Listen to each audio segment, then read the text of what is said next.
fortunately, it's a good sign that we're starting off 2025 with a solid group.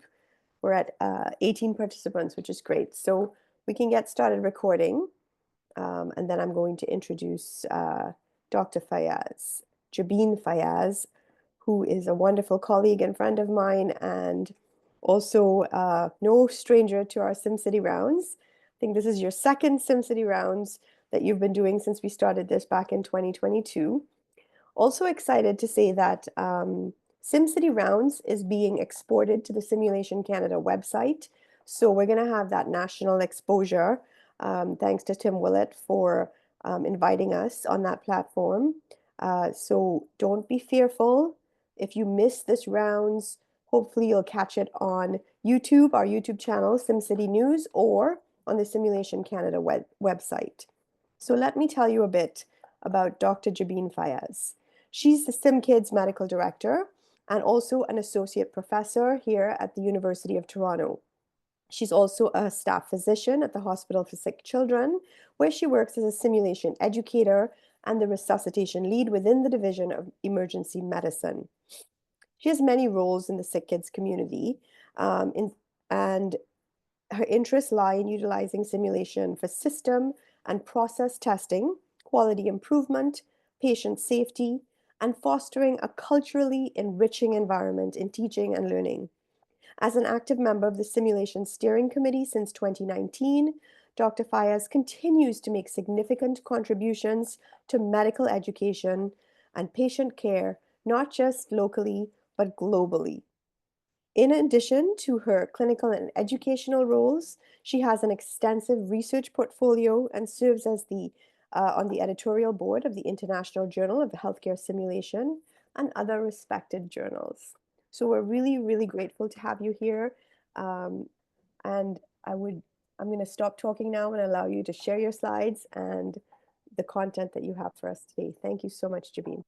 Yeah, thank you so much, Petal, for your kind words. And I'm so glad and honored to be here in this platform, talking to people, lots of familiar faces, and to represent some of the work that we are doing at SimKids. I know my slides probably are not displaying well, so let me share it one more time and try it.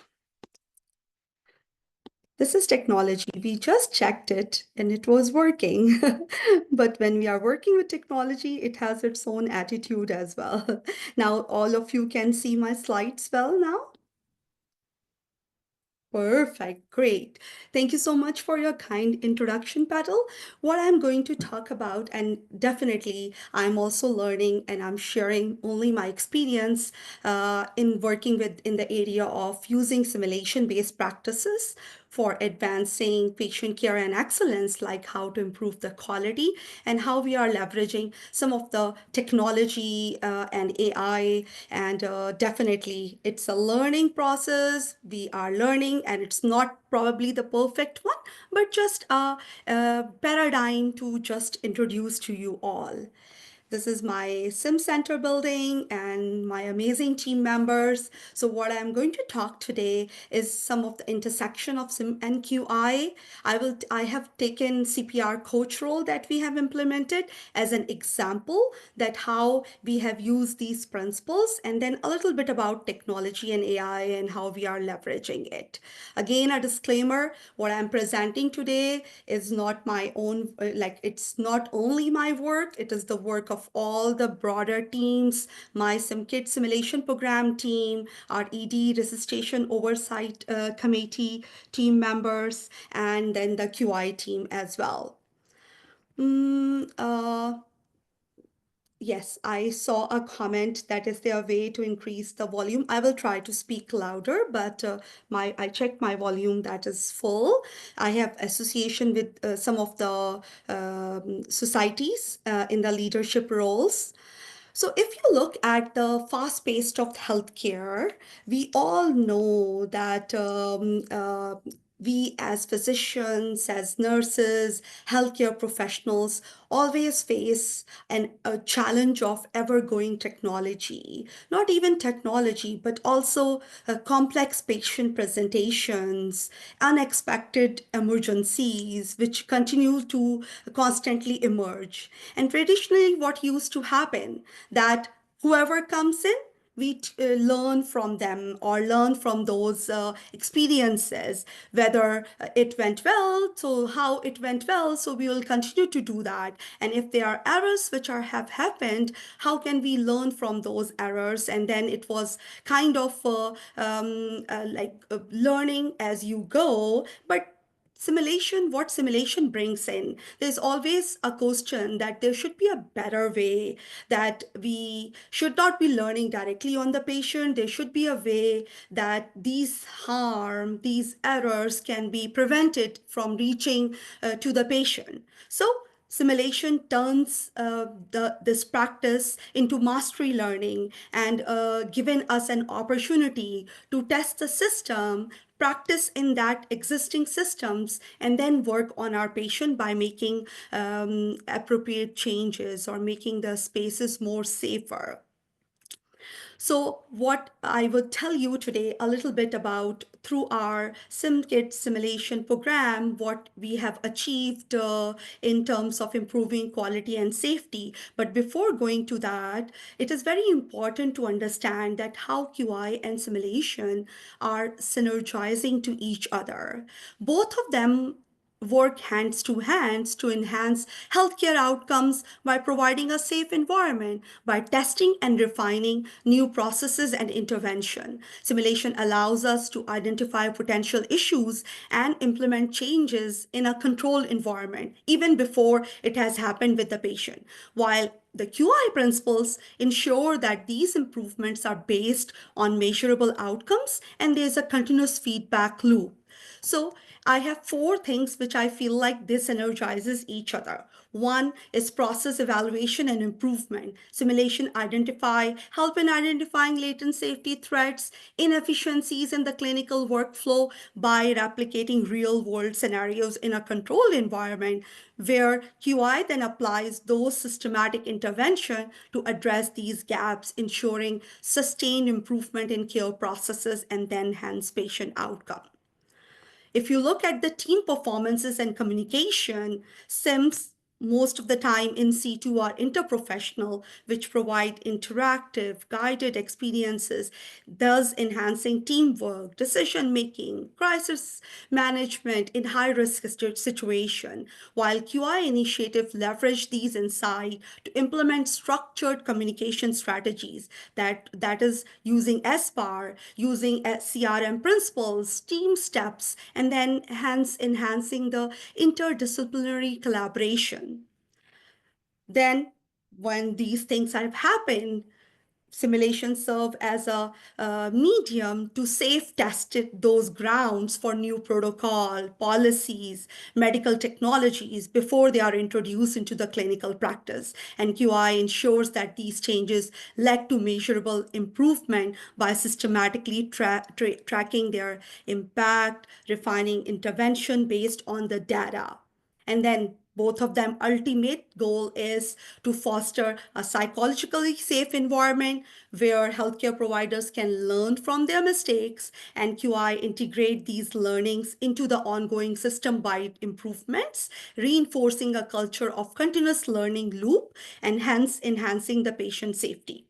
So when I see the current landscape, they both work parallel. And what is needed is literally the integration of both of them to work at the same time for these processes to work together, and having the PDSA cycle match the plan, do, and facilitate and then debrief of the simulation learning paradigm. And both of them can together lead to a continuous improvement. I know these concepts sometimes are difficult to intermingle, especially when there is no practical example. So I just want to introduce a practical example from our integration of a CPR coach role in the hospital resuscitation teams, which is a simulation-based project led by Roger Correa, who is an RT, and now it is led by Aaron, who is one of our sim educator. This is the whole team which is involved. And if you're wondering what is a CPR coach is a resuscitation team member whose primary responsibility is to provide real-time coaching and feedback of CPR performance during cardiac arrest. And what does it allow? It allows the team lead to focus on other component of advanced life support management. The CPR coach oversees the quality of chest compression and coordinates the time of defibrillation and intubation, minimizes the interruptions. So what we did, we formalized a training program based on Addie's framework of curriculum development, where there's a asynchronous online module, which is also very virtual sim based, followed by in-person training, which is rapid cycle deliberate practice based, followed by a sign off, so that they are labeled as CPR coaches, and an opportunity to retake these trainings at a regular interval. So just to give you a small flavor of how does the asynchronous online modules look like, where we recorded the videos by our own team members. So just watch this video. Protected code blue, 7B Bravo. Protected code blue, 7B Bravo. I'm Jabeen. I'm the team lead. Can you please check the pulse and rhythm for me? We don't have I don't feel a pulse. Okay, because we don't have a pulse, let's start high quality CPR. Okay. 1, 2. I'm going to get you to compress and count out to 15, and then we'll do 2 breaths. 11, 12. My name is Bhavin. I'm the CPR coach. 1, 2. If we could get a backboard and as well get the pads on to help to optimize high quality CPR. Hi, my name is Alora. I'm the medication nurse. I'm gonna get the pads and the board ready. Okay. Hi, I'm Bess. I'm just behind you, and I can take over compressions at the 2 minutes mark or the Okay. 14, 15. So maybe at the next breath, we can slide these in together if you want to do the board. I'll do the board. Okay. 6, 7, 8. So at the next breath, we'll slide under the board and put on the pads. 15. All right, here we go. Okay, putting under the board. Okay. And I have the pads on. And let's okay. continue compressions. All right. The next breath will pass over. 6, 7, 8. Oh, I'll go set up intubation equipment. 15. Okay, so I'm watching for the rate here. We're going a little bit fast. We want to aim for 110 beats per minute. Great job. We're getting at 110 beats per minute. At the 2-minute mark, we can switch compressors. So this is an example, and then Protected. the team members were chosen at different areas to be CPR coaches, and in our ED, we decided to have our physician assistant to perform that, to be in that role, and you can see the CPR coaches being trained and completed their training with the SIM team members, and then they evaluated the training very high. You can see the high rates in terms of early Kirkpatrick level outcomes. They love the training, they feel confident, and both it was same both for the in-person as well as the online training. Then we started measuring RQI measures, and they were the presence of a CPR coach, what was the quality of a CPR that was provided, and what are CPR metrics. And if someone is wondering how we are measuring that, we have Zoll defibrillator, and they can capture the CPR data, and we use to correlate it whenever a cardiac arrest has happened. But then what we faced, like it's not that this project still ended. When we implemented, there is a problem that our emergency has multiple areas like east, west, and there's a surge area, and they are very distinct to each other. And PAs may be working at different areas. So how we will notify them? So what we did, we have a strong AI and Epic kind of representation, and we are using a mobile version of a dashboard, which is called as Hero AI. And Devin Singh is the lead for that in our department. And we discuss if we can develop any technology related solution. So what we come up is this CPR workflow, flare workflow, where like an Amber Alert, if a CPR is happening and nurse or in charge nurse or a team leader or even anyone from the team member can send this flare, it will sound like that on their phone and it will pop up despite of their phone. Sorry, let me close it. Despite of their phone on silent. So this is how they got to know about that CPR coaches, and we are still monitoring whether this flare is working, is there any problem. So it's become a continuous cycle of PDSA. Then the second thing that we come up is compression depth troubleshooting. We had a situation where there's a young child who, when the CPR coach was observing, the chest compression was appearing right, but the Zoll monitor is giving erroneously wrong reading, high and low. So what we did, we used the simulation and then having the same team, like team like a CPR coach, a sim educator, using what is the optimal CPR look like and creating all the possible variables, like not using backboard, hand placement wrong, hand placement right, standing on the stool, kneeling on the bed, kind of things. And then we'll see, we tested it, what are the readings happening. And based on that, we created this infographic for our CPR coaches to inform them if they are seeing such kind of readings which are not matching their visual compression adequate compressions, then what are some of the troubleshooting they can do and what they can rely on. So literally, it is just like some of the elements I have told you about this, and this project is ongoing. We are planning to expand the role to our fellows and to our staff. And then there is a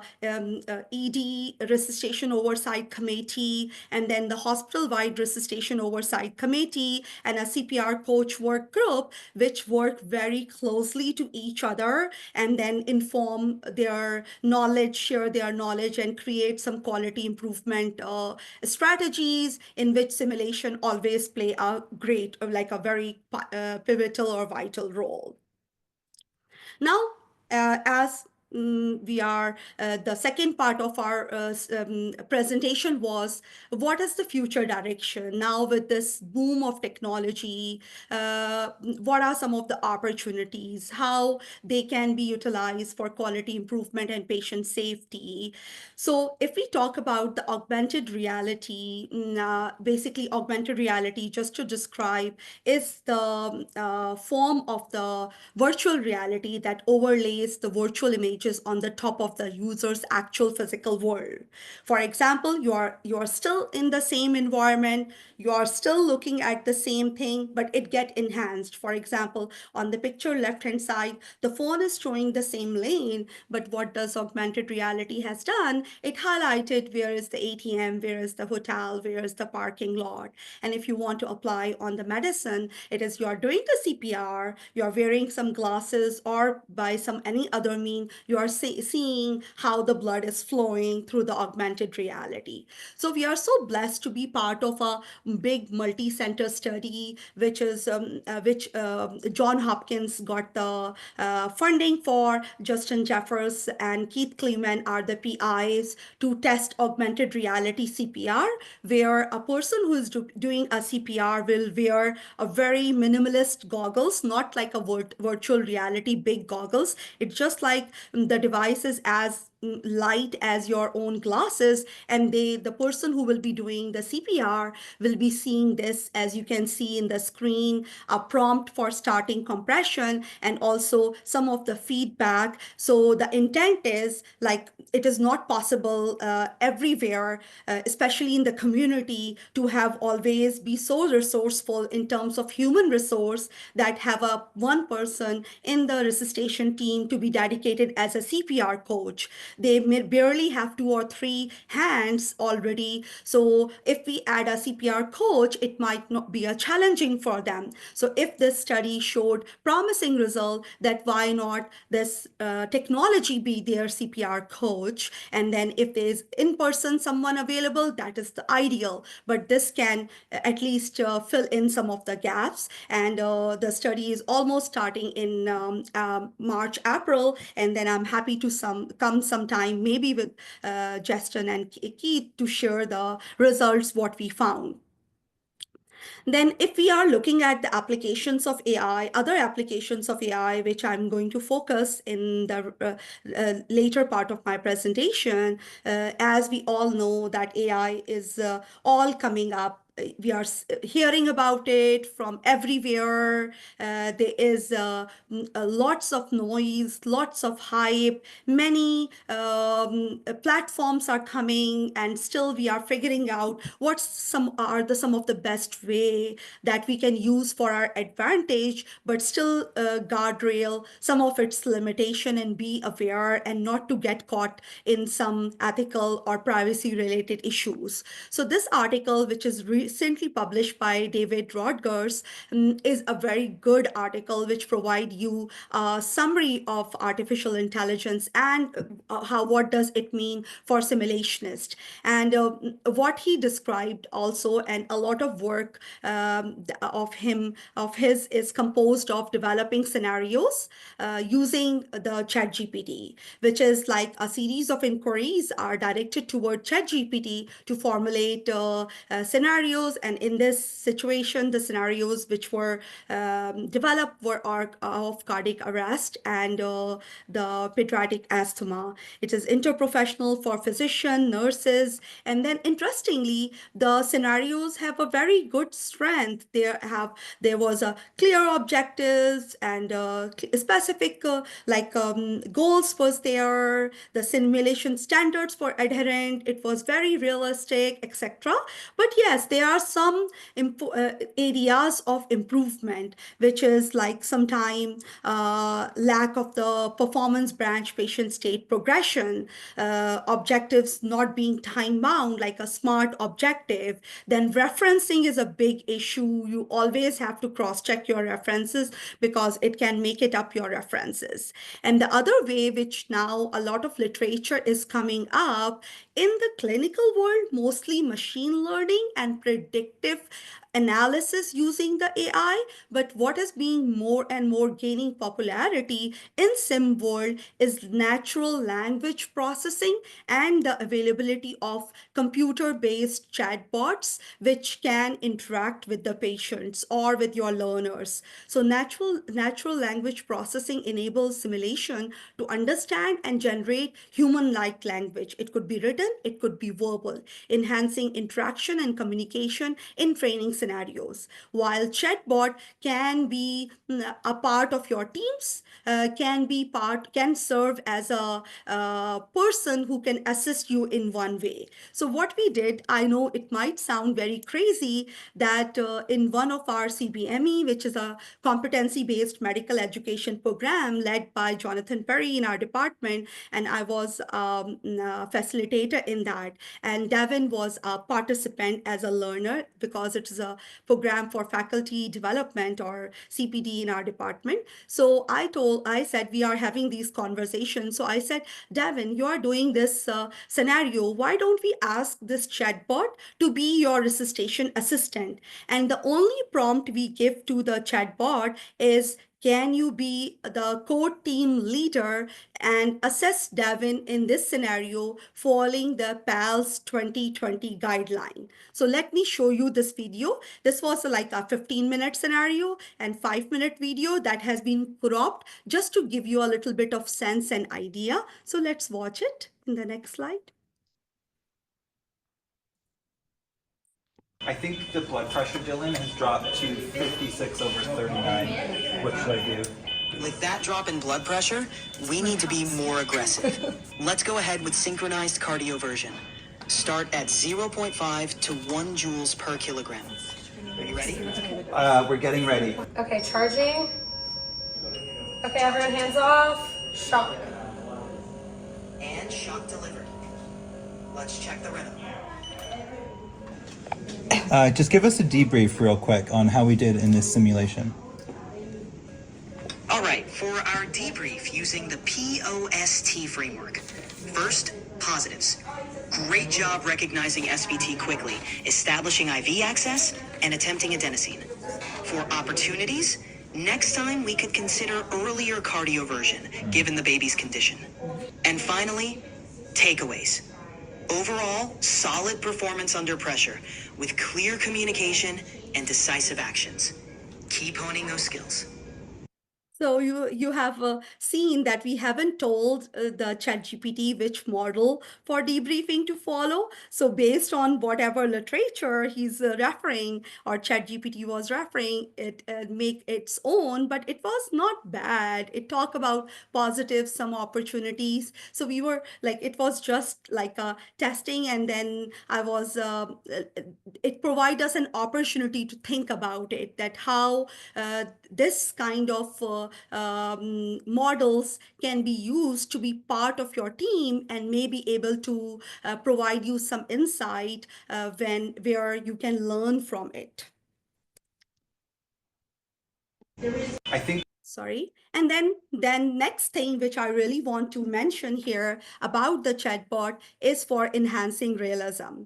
And this was an occasion when we were creating kind of like a showcase for our sim center, where we chosen a patient named Zahira, and we created in all our rooms a kind of a how a patient journey look like when they come to SickKids, start from the scene up till here. So I'm not going to show you every room has its own perk, but the room assigned to me and some of our sim team members were that the participants will come, or those who are having this run show will come and interact with the mannequin. So what we did, conventional way is, one of the us is in the control room, and we keep on giving them the answers when they ask what is your name, how old are you, what happened. But what we did, we trained the chatbot. Although there's a huge learning that happened, because chatbot behaved like a very, very intelligent 8-year-old boy, 8-year-old girl, and answering the question, which probably in a realistic way, 8-year-old child may not answer. But what we did, we trained a chatbot. We connected our phone with the very small speaker, and then place it at the head end of the mannequin. And then once the teams coming in and talking to the mannequin, the chatbot was responding. And I will we make a small video just to tell you how the Zahira was responding. Hello. Hi, Zahira. It's Dr. Fayyaz here. How are you today? Hi, Dr. Fayyaz. I'm Zahira. I'm okay, but my head and leg hurt a little bit. Oh, I'm so sorry to hear that. Can you tell me what happened? Well, I was in the car with my aunt, and we were driving at about 60 kilometers per hour. Then we had an accident, and I hit my head and hurt my leg. Oh, I'm so sorry to hear that. Can you tell me how much pain you are having in your leg on the scale of 1 to 10?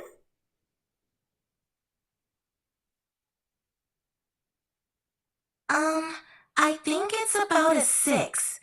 It hurts when I try to move it. Okay, do you want some medication like Tylenol for your pain? So you can see it is not perfect, but there's a huge opportunity there. You can see the voice is not very childish like voice, because there's a lot of work need to happen in this area. But then again, it is an opportunity to use in at the age where you feel like the voice and the knowledge and other stuff is can be appear appropriately. And I can tell you these technologies are exponentially growing at the hourly basis. So probably maybe next month or in few months, you will see a loads of improvement in how this interaction, which we recorded like almost 4 months back, will be much better than what it is today. Now pivoting a little bit about another opportunity which some of the technology enhanced solutions can offer is creating an immersive escape room. You must have heard about like the new generation is not willing to learn in the boring ways that we are being taught and we are being made learn. So there's a huge evolution of gamification in simulation as well. And one of that is escape room. And what we did with our new Sim Center, which has an immersive multi-purpose escape room, we are actually creating, and it is also with the help of SimKit, Sim Team, PEM Sim Team, and PEM Safety Team, PEM Safety and Quality Escape Room, because what we realized that every year we have many, many international medical graduates that come here for the fellowship, and they do not have the same safety culture or knowledge about the caring safely, choosing wisely, which is very much kind of our standard of care when we work in our own clinical environment. So before understanding how we are creating the immersive escape room, let's watch the video of our immersive room just to give you some sense of capabilities that what can be done, how some interactions are being planned to be developed for this immersive escape room for PEM safety and quality. Welcome to our immersive multi-purpose room. Interactive projection technology immerses users in realistic simulations. From busy critical care units. Just to give you a context, these are all pictures or 360-degree videos. This room is an empty room with all walls empty with nothing on them and are painted white with this immersive audio-visual system installed. And with that, you can actually bring any environment into that room. Like you can bring any postal code or any home environment into this room. You can be training folks from, for example, Pakistan, and then you can bring their emergency department where they used to work here. Or you want to run a scenario from EMS till the final disposition in the ICU in the same room by changing the environment and showing them different environment from EMS till the ICU. So just to give a little bit of context while you're watching this video. Units.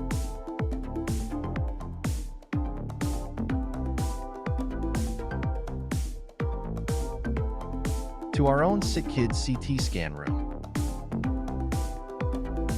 helping our clinical teams practice safe, patient, and family-centered care.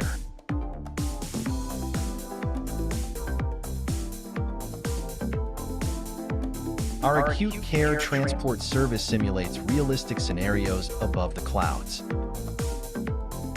And you can even prepare for an emergency response on public transit. We run engaging, team-building exercises, such as our high school workshop for students interested in STEM, where students engage with quizzes to learn about medical terms and equipment.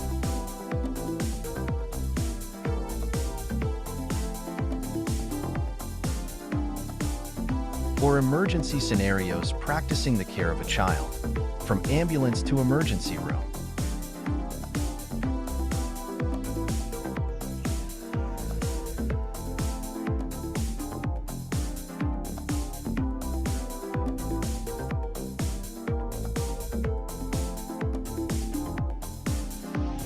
To our latest venture into escape rooms, where learners solve educational puzzles and quizzes.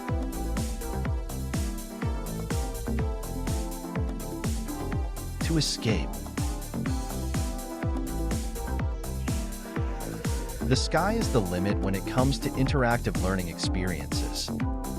So leveraging the interactiveness of this Welcome technology, to we are creating escape rooms. And in this, we are taking 3 scenarios and 10 of the most common safety events that have happened in the past few years, and we are trying to embed it, and rather than giving a lecture how to care safely, and rather than telling them these are the things like documentation, how to access some of the order sets, how to document, how to look at the GJ tube pathway, etc., etc., based on some of our quality and safety issues that have been identified as top priority or reoccurring events. We are embedding into it, and our plan is to, like, it's almost, we did the second pilot last week, and our plan is to offer it to our incoming fellows who will be joining us in July 2025.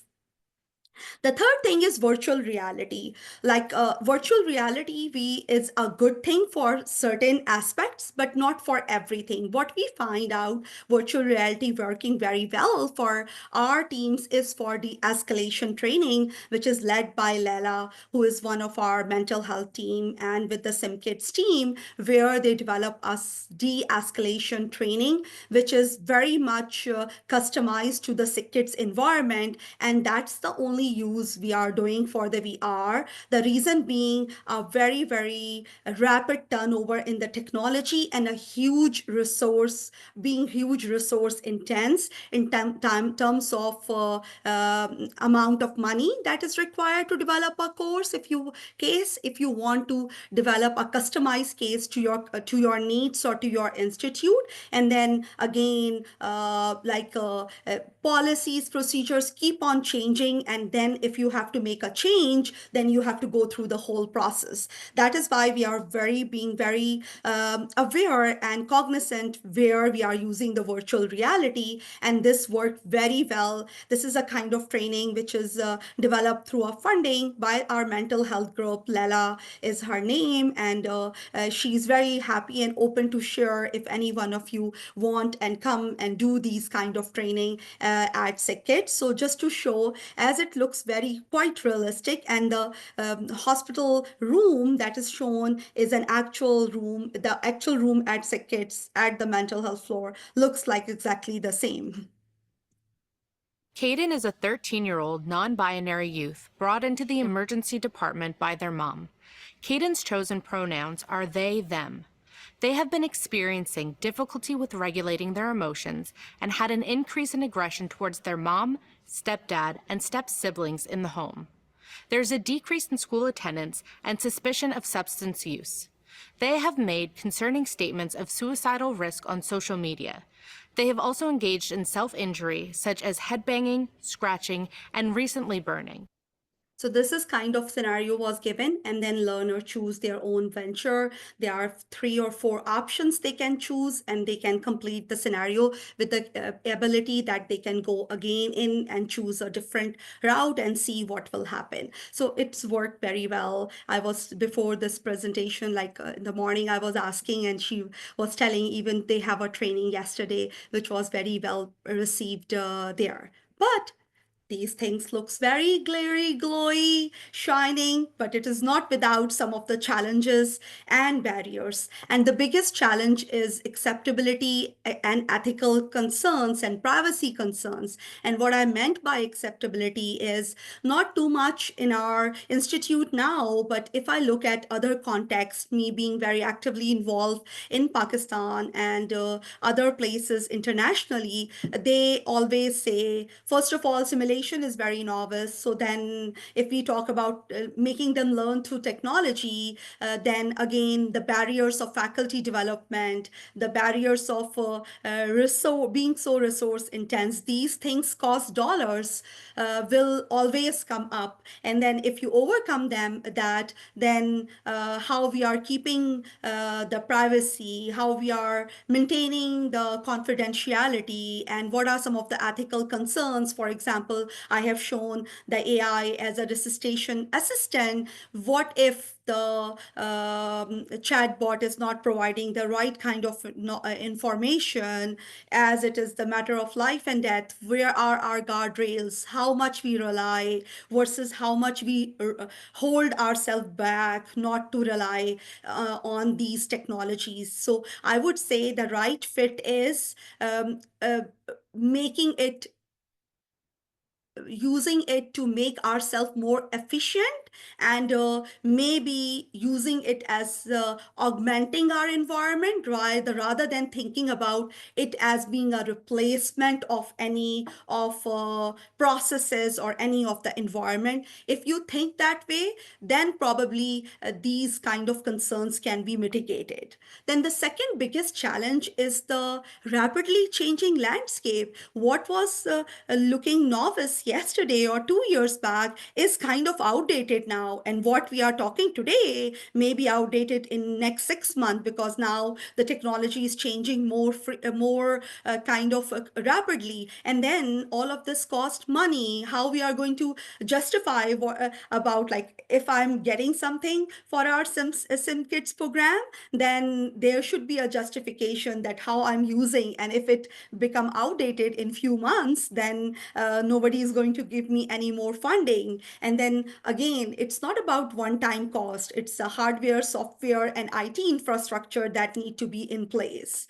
And the third important thing is knowing where to stop. You cannot continue following them blindly. Like, what is applicable to one environment may not be applicable to the other environment. If I'm saying immersive room, for example, is working well with for us because now we have this technology, but almost a year, 2 years back, it is near to impossible because we do not have those resources. We cannot make use of gamification, etc. So knowing where to stop and not trying to take everything what the world is doing, or rather leveraging other people knowledge to learn where it fit into my environment. For example, if we want, we can have a huge VR related investment, but we deliberately did not did, and thankfully the credit goes to Emily, who is the director with me, that she realized it very well that there's not much of utilization in our environment.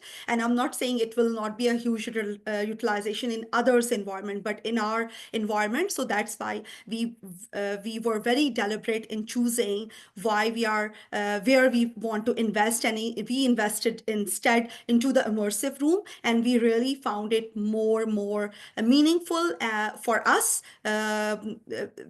looking at our complexity of our environment. So with this, I think I would end up my presentation with giving you some thoughts to think about. You can all follow us on the LinkedIn page and stay tuned by some of the things that we are doing. And we are happy to hear feedback from you all. If you want to participate, collaborate, please feel free to reach out. It's always developing a community and learning from each other experiences, which lead to meaningful changes in our healthcare environment. And I'm happy to answer any question if you have. Thank you so much. Perfect timing, Jabeen. We've got a nice 15 minutes for questions. I have to start us off by saying you're doing phenomenal work in so many different areas of simulation. It's wonderful to see. I'm deeply envious of your augmented reality room, but you know that. Yeah. So much that can be done in that space, including your escape room. That's going to be exciting. Please invite me to tour it. I can't wait. Yeah, for sure. I will And manage. anybody else interested, please reach out. I will manage the chat in case you're answering questions. And is there anyone that wanted to comment on what you've heard from Jabeen in the last 45 minutes, or perhaps ask a question?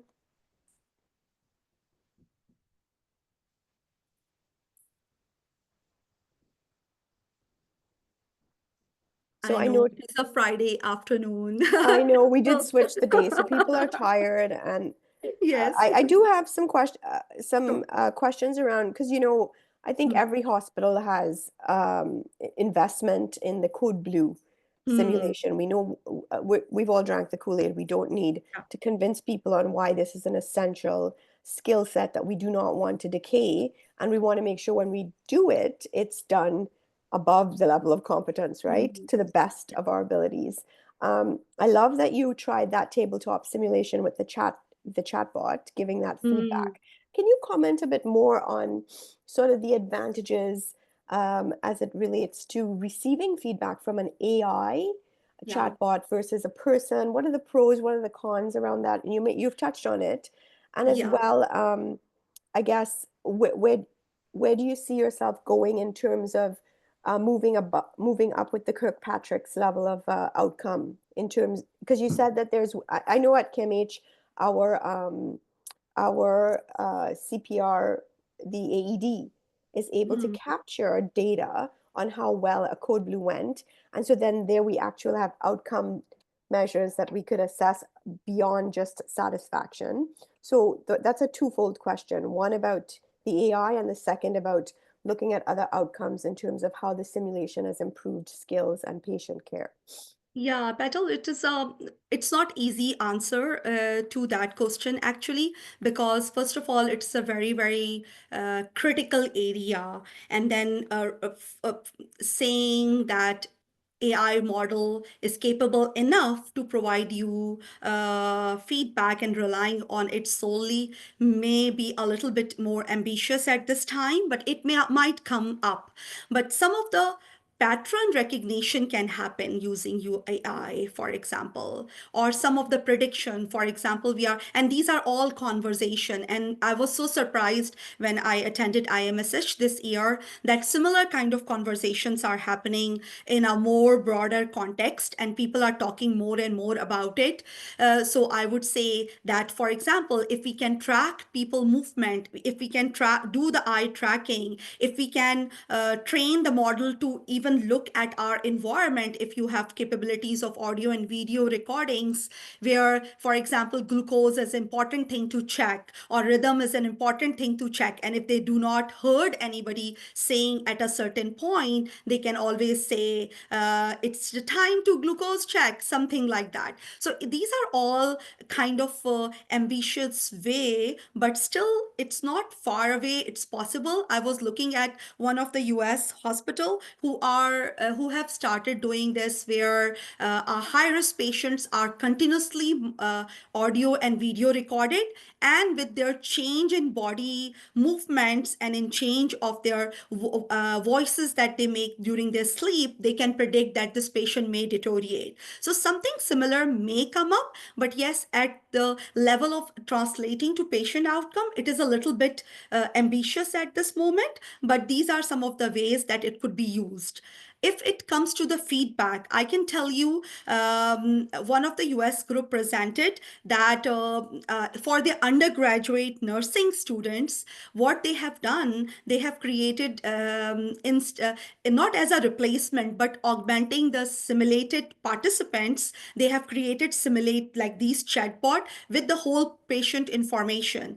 And they are now telling the learner to interact with it and get the feedback. And it's not as a replacement. The benefit of it is that they can interact with this chatbot as many times as they want, and they literally tweak a little bit that be a little bit more difficult or don't be difficult, something like that, small instructions, they can change their conversation and how they are going to interact with the learner. So the now, with the same amount of resources and same amount of money invested, you can have unlimited opportunities to interact, provide the feedback, and then you can bring them prepared when they have that interaction in an actual simulated participant situation, and then in with the patient kind of thing. So you can see the value. We think that one time I have a difficult conversation with the simulated participant in a simulated environment, I am now competent. And the reality is we all know how much uncomfortable we still feel whenever we have to be in that situation. So I think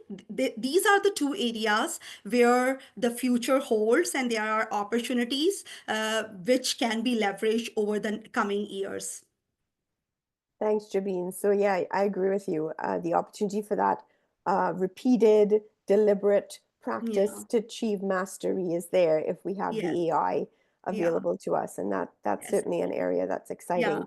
And one area which I forgot to tell, which people have started to explore, and we have also doing in the process of like studying it. But there was a project presented in IMSH as well. What they are doing, for example, we do a debriefing instructor courses, and we say, okay, practice it, and when you are ready, tell us so that we can observe you or sign you off on a dash tool, which is a debriefing assessment tool. So we are, it is like a chatbot on which you can feed either the dash debriefing tool or your tool where you want to assess your facilitators, that how much they have become over time confident in in having these debriefing conversation. And they presented it, and it is really like when it is rated by a experienced person, the dash versus the chat gpt, and it was pretty near to each other. So that is another opportunity in the area of faculty development that could be used, which is quite resource intense. Wonderful. Using it for debriefing simulations. Yeah, that's brilliant. Yeah, so there's a lot of opportunities out there. Any other questions from any of our attendees? We're so grateful that you took the time on this Friday evening to No, attend. I'm so glad everybody who is here attending. That is so, so nice of every one of them. And we do tell your, sorry, someone wants to know if they can get access to your slides, Jabeen. Yes, sure. I will share with Petal, and I will ask her to share either in NCAC or with all the members who have attended. Yes, if you email Ricardo, we will be able to share the slide with you, Talene. And then Sarah Brenton from North York is saying, thank you for a wonderful session, tremendous work. Thank you, Sarah. And as I said, any one of you want to come have a look, please reach out to me or Petal. We are happy to facilitate that. Oh, I'm getting more messages here. Another thank you, great work from Cheryl. I think Cheryl is from Michael Garron Hospital. Very nice, very nice. So yes, we have once again been astounded by all your work, Jabeen, and you know, as you continue to advance simulation in medical education, we will continue to invite you to this platform to share your work with us. Always a pleasure. I love being on this table. It felt like a home. So thank you so much for inviting. All right, Happy New Year, everyone, and join us in February when we will be having Dr. George Azzi, who will be presenting on simulation, the road to deliberate simulation.